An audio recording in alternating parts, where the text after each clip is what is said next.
Baik, perkenalkan nama saya Irawati Tahir Daud. Saya akan menjelaskan mengenai tugas audit forensik terkait penelaan 5W1H. Di sini saya mengambil kasus dari Gayus Holoan Pertahanan Tambunan, di mana ia adalah bekas pegawai negeri sipil Direktorat Jenderal Pajak Kementerian Keuangan. Ia dipenjara karena melakukan penyalahgunaan wewenang, di mana menerima suap dari wajib pajak dan pidana lainnya. Gayus sendiri merupakan PNS golongan 3, namun disebut-sebut memiliki kekayaan lebih dari miliaran rupiah. Berikut adalah aspek 5W1H dan keterangannya. Yang pertama, apa kecurangan yang dilakukan oleh seorang Gayus Tambunan dalam kasusnya tersebut? Keterangannya, Gayus dinyatakan terbukti bersalah menerima suap senilai 925 juta dari Roberto Santonius, konsultan PT Metropolitan Retail Mart, terkait dengan kepengurusan keberatan pajak perusahaan tersebut. Gayus juga lalai menangani keberatan pajak PT Surya Alam Tunggal atau SAT yang berakibat pada kerugian negara sebesar 570 juta. Gayus juga terlibat dalam kasus penggelapan pajak PT Mega Citra Raya.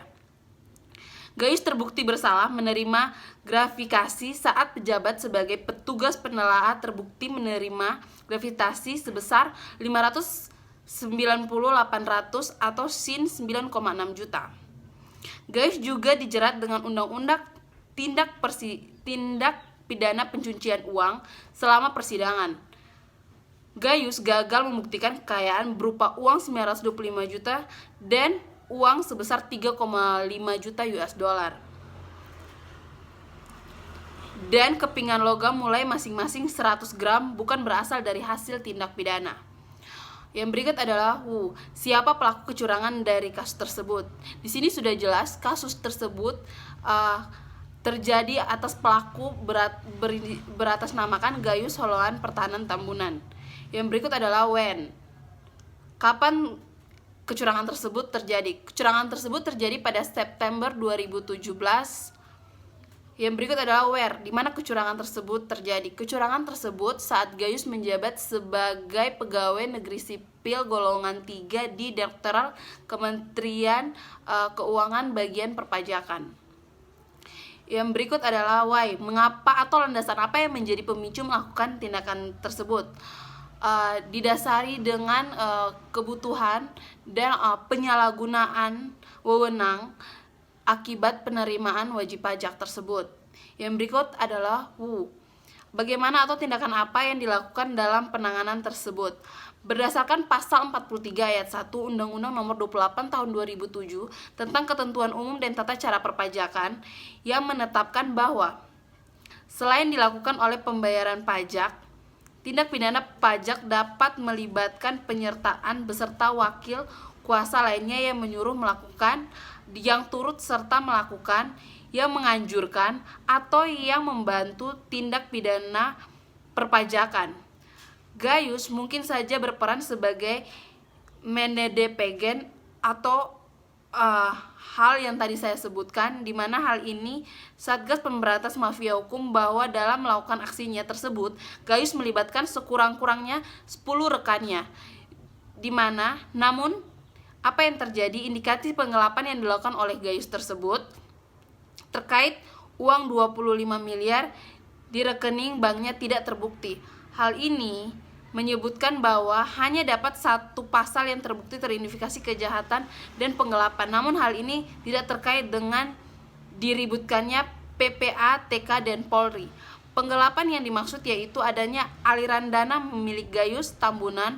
Uang tersebut dari PT Mega Cipta Jaya Garmindo pada tanggal 1 September 2007 sebesar 170 juta dan 2 Agustus 2008 sebesar 200 juta.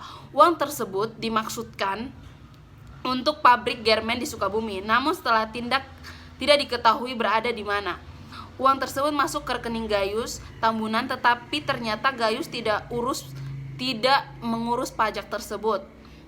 Uang tersebut tidak digunakan oleh Gayus dan tidak dikembalikan kepada Mr. Son sebagai pemilik dari perusahaan tersebut, sehingga hanya diam di rekening Gayus. Berdasarkan penelitian dan penyelidikan, Uang senilai 370 juta tersebut diketahui bukan merupakan korupsi dan money laundering tetapi penggelapan pajak murni. Oleh karena itu, kebocoran APBN di sana sini hampir dipastikan semakin besar ketimbang tahun-tahun sebelumnya. Sebab semua sektor rawan akan korupsi. Hanya peluang beberapa pos-pos anggaran lebih terbuka, di antaranya pos penganggaran untuk bantuan sosial dan belanja modal seperti untuk pembangunan infrastruktur. Mengacu pada jumlah kasus korupsi yang bisa dibongkar, jika di total kerugian negara memang mencakup besar. Namun saat kasus Nazarudin Wisma Atlet merugikan negara sekitar 25 M. Selain itu, mafia pajak Gayus Tambunan juga merugikan keuangan negara sebesar 25 M. Jadi kejahatan anggaran belum terungkap dan masih banyak sekali yang belum terungkap. Baik, yang berikut saya akan menjelaskan terkait perencanaan, di mana harus adanya kejujuran dalam melakukan setiap pekerjaan dan operasi individu dan standarisasi dalam proses pelaksanaan agar tindak pelaksanaan korupsi semakin kecil terjadi, serta perencanaan yang disusun diterapkan secara baik dan benar.